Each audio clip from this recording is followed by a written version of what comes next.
Bueno, egunon guztioi, antolakuntza eta kontuetako informazioa batzordeari hasiera emango diogu.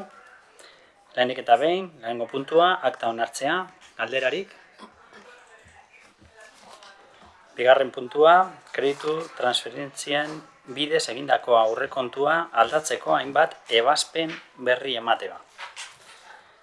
En este sentido hay dos transferencias, una de 9.700 euros, que va de servicios de atención ciudadana a trabajos técnicos. No sé si paso la palabra a Salua para que nos explique de en qué se trata. Vale, eskerrik asko Iñigo, egunon berriro danori. Bueno, bi hauek lotute dauz, bi arlo ezberdinetatik urtetzen dabe, baina biak direz gauza berdinerako. Aurrekontu parte hartzaileek bigarren faserako behar dugun diruarako da. Ze, urte honetan getxobusako prozesu parte hartzaileen dugu eta diru bari geratu gara zati horretan eta, kreditu gehiago behar dugu fase hau amaitzeko. Hori da. Galderarik? Ez.